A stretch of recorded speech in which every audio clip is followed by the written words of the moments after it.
Welcome back, everyone. You may have just bought your Nintendo Switch OLED model, and let's go ahead and kind of do a quick beginner's guide of this specific console. Now, this is not going to be covering every little thing, but for the most part, you should have a good understanding of how to use your new Nintendo Switch. Now, first of all, on the front, we now have this OLED screen. So essentially the big difference between this and the other OLED or Switch models is that this panel is much better, which is tremendous. So I love seeing that, and that's pretty cool. Now on the left and right side, we have our JoyCons. Now these do come out, as most of you know. So we'll go over the buttons in a second, but let's go over the actual just body of the specific console. So on the front, we have our display, we have our JoyCons right here, so nothing crazy.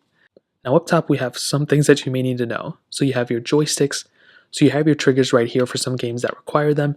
You have the power button right here. You have the volume up and down button, which is awesome. So if you want to increase or decrease the volume, you want to go and click these ones. And this is the typical button to turn on your console, but you can also click the home button on your specific joystick to turn it on. You have your fan right here, which is awesome. You have a headphone jack, and you also have your game cartridge, little slot.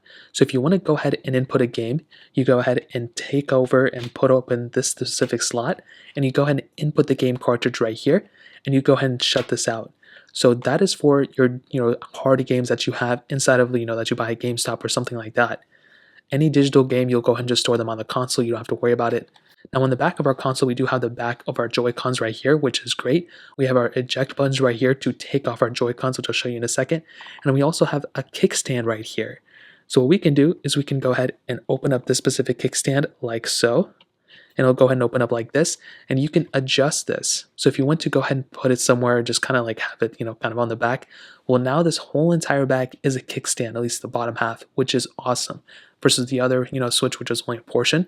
Now on top of this, if you look right here, you will also see our micro SD card slot. So if you want to, actually insert a micro SD card inside of your Nintendo Switch OLED model, this is where you would go ahead and insert it. So if you have any expandable storage, then this is where you would go ahead and put that essentially. And we can go ahead and close this flap by closing it like this and clicking it into place. Now on the bottom, we do have our charging port. So this is where you're going to go ahead and actually charge up your specific console. So this is where you can also input it onto the dock as well. You would slide it in just like this, and it would click right into place.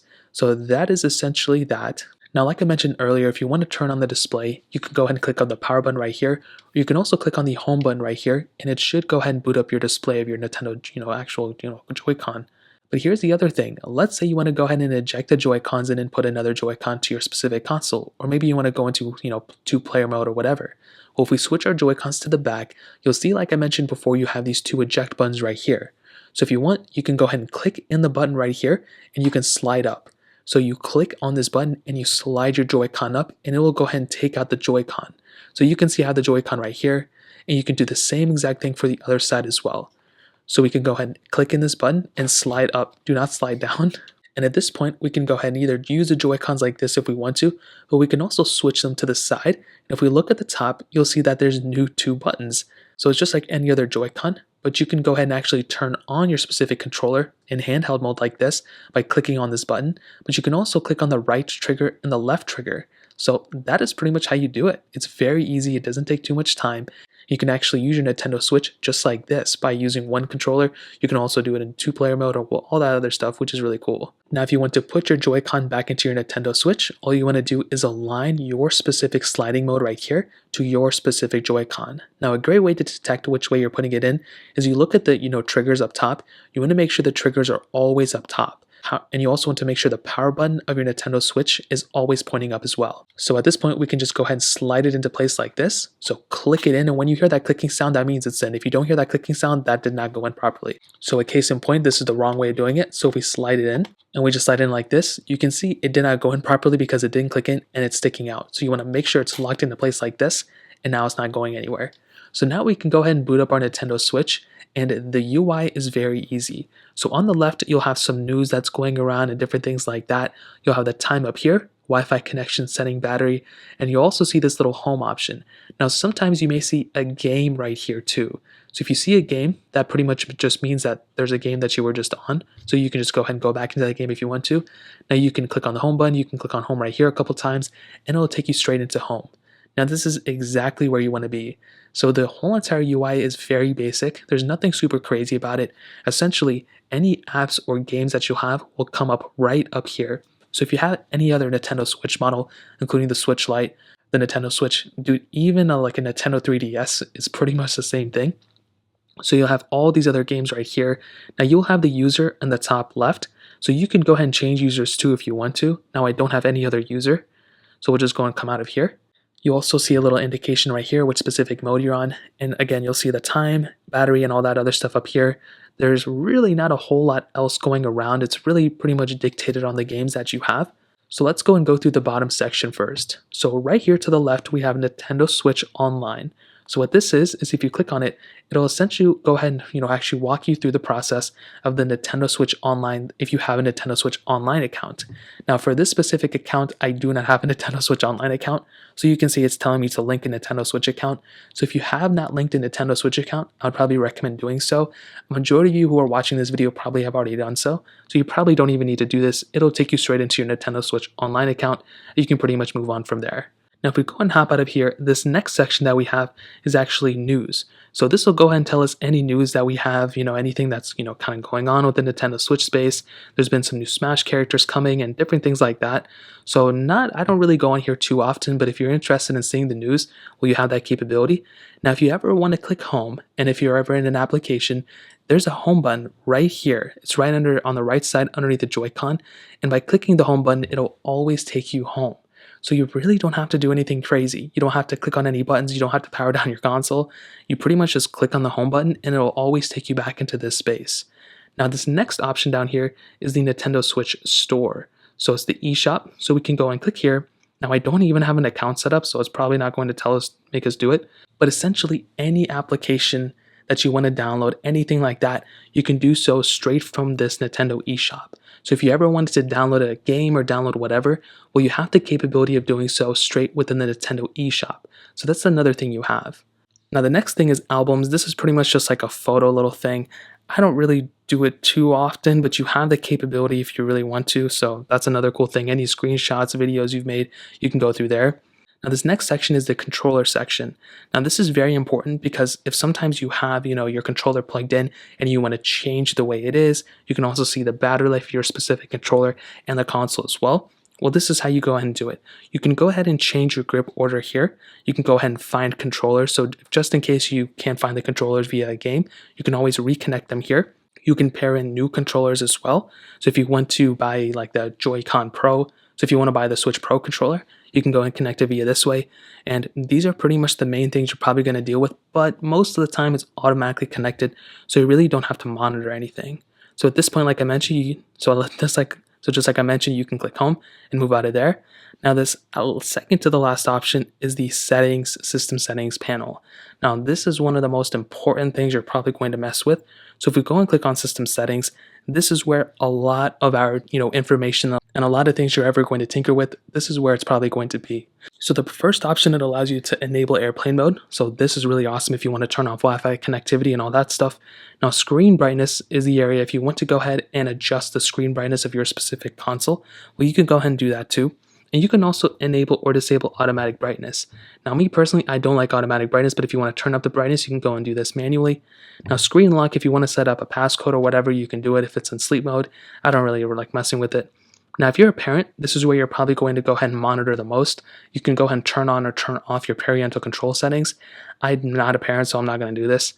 Now the internet option is the area you're probably going to spend a lot of time with. It allows you to go ahead and connect to different internet connections and different things like that. Now it does show a lot of personal information, so I'm not going to go in it right now. But essentially, if you ever want to monitor or disconnect or reconnect to another Wi-Fi setting, this is the specific option for you. Now under data management, this is where you can go ahead and kind of see a quick look of what's taking up the most amount of storage for your specific Nintendo Switch. Now you can see I have 54.9 gigabytes left, so I'm pretty much good to go.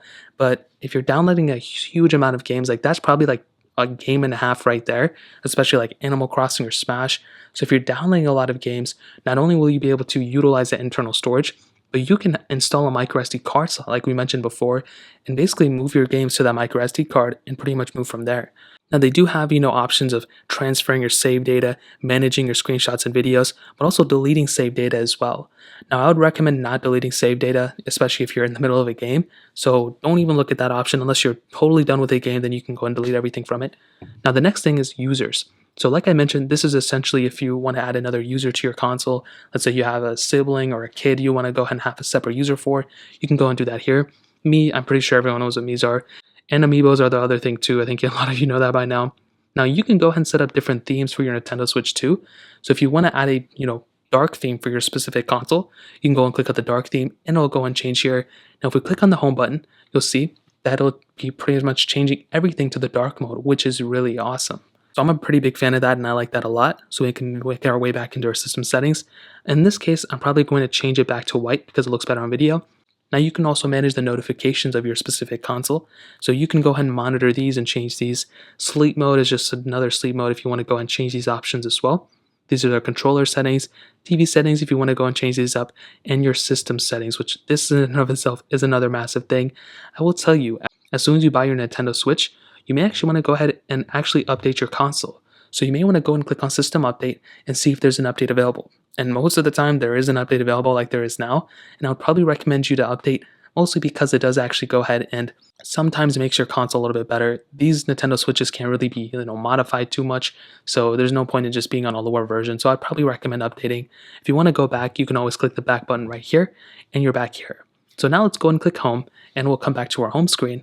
Now another option besides downloading games and all that stuff and playing games, I'm pretty sure everyone knows how to do that, is how to quickly turn on and turn off your console. So like I mentioned, you can always click the power button up here to sleep your console. But another thing you can do is hold down on the home button right here, and you'll come into this mode. So instead of going into your specific settings every single time to modify things, you can go ahead and hold down on the home button and find these quick little settings right here. So in this specific case, you can see we have sleep mode. So if you want to quickly sleep your console, you can go and click that. We have auto brightness. So like we said, we turn it off immediately, like right before. We can also modify our brightness right here. So we can increase or decrease the toggle right here to increase or decrease the brightness. And also with the volume buttons up top, we don't have to click on them every single time. We can literally just go ahead and drag this volume all the way up and drag this volume all the way down in order to actually go ahead and increase or decrease the volume. You can also turn on airplane mode right here too. Now airplane mode helps to save a battery life here and there, but it's more so just for turning off connectivity and all that stuff.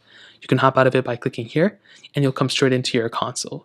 So I'm pretty sure everyone knows how to use the controller and the JoyCons by now too, but essentially if you want to go ahead, for most games they have a quick breakthrough, but essentially you will always hold your console like this, the JoyCons right here, the joysticks, these little buttons up here too, the plus and minus buttons up here too.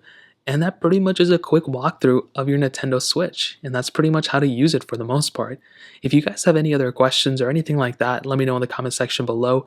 I have a lot more tutorials on my second channel of how to fix certain things, of how to do so many different things of Nintendo Switches. I've been making them for like a year and a half now, so I'd recommend looking at that channel too if you're interested in learning more about your Nintendo Switch. If you guys have any other questions or anything, let me know in the comment section as well. Hit the like button, that would mean so much, but definitely hit that subscribe button. More importantly than everything else, I love every single one of you guys. Hopefully I'll catch you guys in the next video. Peace out till then.